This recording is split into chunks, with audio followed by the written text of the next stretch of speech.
सपने वो नहीं जो आप नींद में देखते हैं, सपने वो हैं जो आपको नींद ही ना आने दें। बारिश के दौरान पक्षी छत की तलाश करते हैं, लेकिन बाज बादलों के ऊपर उड़ के बारिश को ही टाल देता है। समस्या समान है, लेकिन आपका नजरिया उसमें अंतर पैदा करता है। ये कुछ लाइंस लिखी थी भारत रत्न डॉक्टर APJ अब्दुल कलाम ने।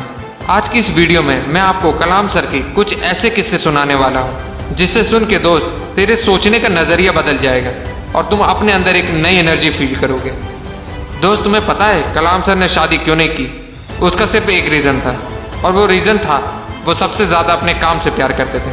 दोस्त, तुझे जान के हैरानी होगी, जिस दिन उनकी सगाई थी उस दिन भी वो काम में इतने बिजी थे कि वो अपनी सगाई तक भूल गए, और उस दिन उन्होंने शादी ना करने का फैसला कर दिया। उन्होंने एक इंटरव्यू में कहा, इंसान शादी और बच्चे अपनी सेल्फलेसनेस के लिए करता है, और मैं सेल्फिश नहीं होना चाहता। मैं अपनी पूरी जिंदगी अपने देश को समर्पित करना चाहता हूँ। दोस्तों, बात है 10 अगस्त 1979 की। 19 साल की मेहनत, 23 मीटर लंबा SLV-3 रॉकेट 17 टन की वजन लेके 7:58 पर आसमान में उड़ गया। ये रॉकेट 4 स्टेज में था, और ये रॉकेट सिर्फ रॉकेट नहीं था, ये सपना था उन तमाम लोगों का जो इस प्रोजेक्ट में शामिल थे, और इस प्रोजेक्ट के डायरेक्टर थे कलाम सर।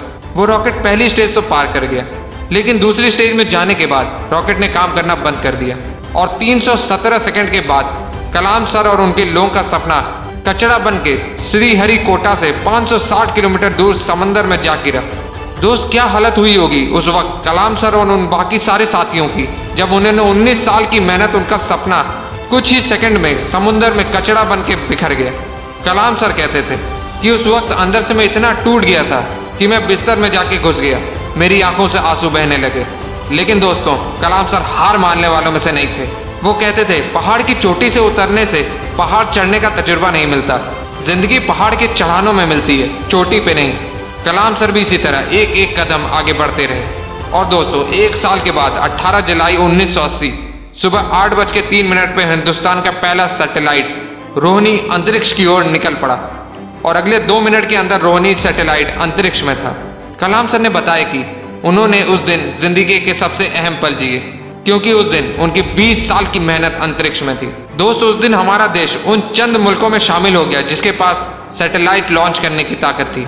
ये सब कुछ हो पाया एक इंसान की मेहनत, उनके नेवर गिव अप एटीट्यूड की बदौलत। दोस्त, जब कलाम सर को राष्ट्रपति चुना गया तो उनका स्वागत जोरों शोरों से किया गया। राष्ट्रपति भवन को बहुत ही खूबसूरत तरीके से सजाया गया, लेकिन ये बहुत कम लोग जानते हैं कि जब कलाम सर वहां पहुंचे तो वो बस 2 सूटकेस लेके वहां पहुंचे। एक सूटकेस में कपड़े और दूसरे सूटकेस में किताबें। इसे कहते हैं किताबों से प्यार। अगर इस वीडियो को कोई स्टूडेंट देख रहा है तो ये बात समझो कि जितना आप किताबों से प्यार करोगे उतना वो किताबें आपको बड़ा बनाती चली जाएंगी। ये किताबें ही थी जिन्होंने कलाम सर को इतना बड़ा बना दिया। दोस्त, मैंने कुछ लाइन पढ़ी थी जो कलाम सर के लिए लिखी गई है। था बंदा इस्लाम का पर वो कभी नहीं ऐठा करता था, जब भी चाहा संतों के चरणों में बैठा करता था। दोस्तों, कलाम सर ने कुछ बातें ऐसी कही थी जिसे अपने जीवन में हमेशा हमेशा के लिए उतार लेनी चाहिए। उन्होंने कहा था, कोई भी शख्स कितना भी छोटा हो उसे हौसला नहीं छोड़ना चाहिए। मुश्किलें जिंदगी का हिस्सा है और तकलीफ कामयाबी की सच्चाई। खुदा ने यह वादा तो नहीं किया आसमान हमेशा नीला रहेगा, जिंदगी भर फूलों से भरी राह मिलेगी। खुदा ने वादा तो नहीं किया सूरज होगा तो बादल नहीं होंगे, खुशी होगी तो गम नहीं होगा, सुकून होगा तो दर्द नहीं होगा।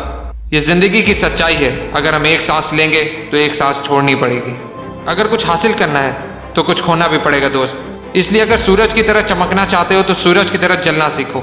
दोस्त, कलाम सर ने तो कर दिखाया, इसलिए आज भी हम कलाम सर के बारे में बात कर रहे हैं। अगर तेरे अंदर भी वो आके कुछ कर दिखाने की, तो कसम खा तू अपने सपने को पाने के लिए हर हद पार करने के लिए तैयार है। और अपने सपनों को मोटिवेशनल फ्लाइट देने के लिए चैनल को सब्सक्राइब कर लेना। जय हिंद, जय भारत।